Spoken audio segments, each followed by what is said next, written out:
అందరికీ నమస్కారం. భారత రాజ్యాంగ రచన ఏర్పడడానికి ముందు అనేక దుర్భరమైన సంఘటనలు భారతదేశ చరిత్రలో చోటు చేసుకున్నాయి. 1600 సంవత్సరాలలో ఈస్ట్ ఇండియా కంపెనీ భారతదేశానికి రాకముందు భారతదేశము సస్యశ్యామలమైన వ్యవసాయము మరియు అనేక గనుల మనులతో అలలారుతున్న ఒక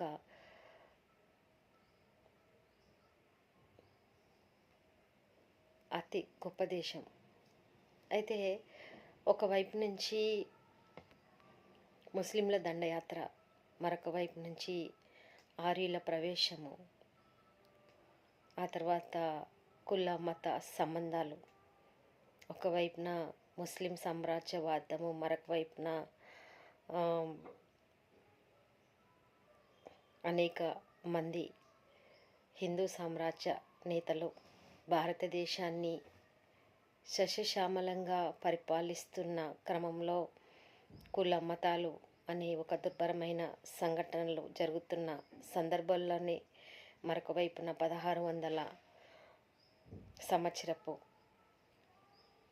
కాలంలో ఈస్ట్ ఇండియా కంపెనీ వ్యాపారం అనే పేరుతోటి ముఖ్యంగా సుగంధ ద్రవ్యాల వ్యాపారం పేరుతో ఇటు సూరత్ నుంచి, గుజరాత్లోని సూరత్ నుంచి అటు మద్రాస్ ప్రావిన్స్ నుంచి వాళ్ళు సముద్ర నౌకాయానం ద్వారా మన దేశంలోకి ప్రవేశించడం జరిగింది.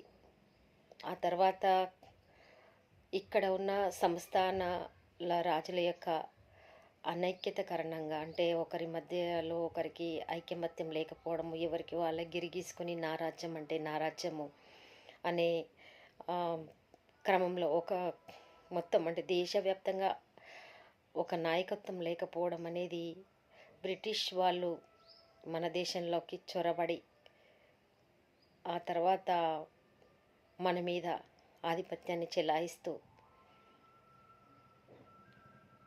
మొత్తం భారతదేశ సంపదని దోచుకుంటూ ఇక్కడ ప్రజలని నానా విధాలుగా హింస పెడుతూ ఆ తర్వాత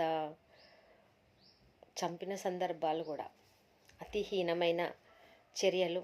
ఈ చర్యలలో భాగంగా భారతదేశం యొక్క స్వాతంత్ర ఉద్యమకారులు మరియు స్వాతంత్ర సమరయోధుల త్యాగాల ఫలితంగా 1857లో జరిగిన ప్రథమ స్వతంత్ర సంగ్రామ యుద్ధము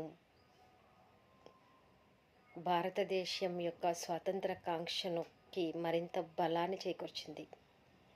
ఆ తర్వాత దేశ ప్రజలందరూ ఏకమై భారతదేశాన్ని ముందుకు తీసుకెళ్తున్న క్రమంలో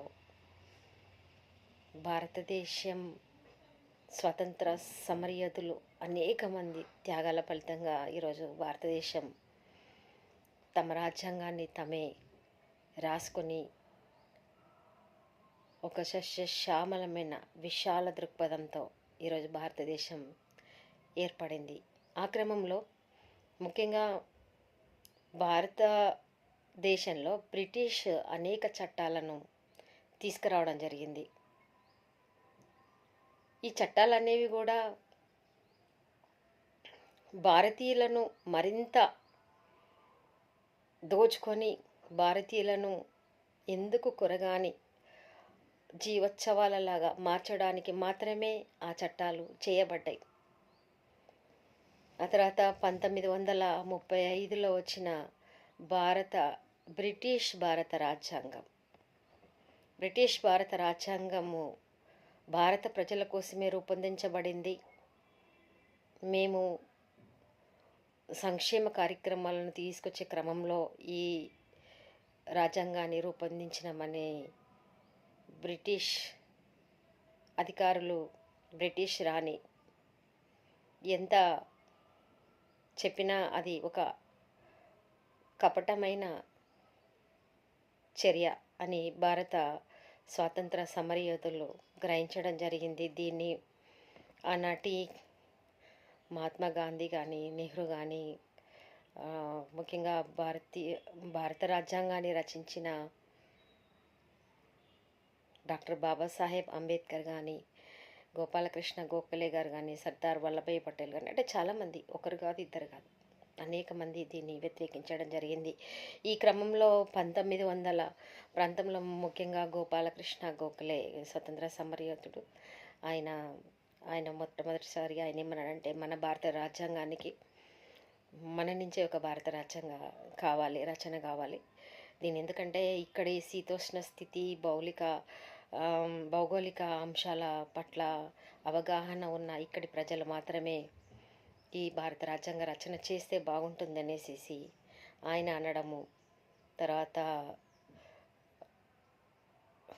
ఆనాటి భారత దేశ స్వాతంత్ర సమరయోధులు ఆ రోజు భారత స్వతంత్ర సమరానికి ముందుండి నడుస్తున్న భారత కాంగ్రెస్, అది ఆ రోజు పార్టీ కాదు, ఒక ఉద్యమ నాయకుల సభ. వీళ్ళందరూ కూడా ఆ రాజ్యాకాంక్షను బలంగా చెప్పడం జరిగింది, మా రాజ్యాంగం మాకే కావాలని.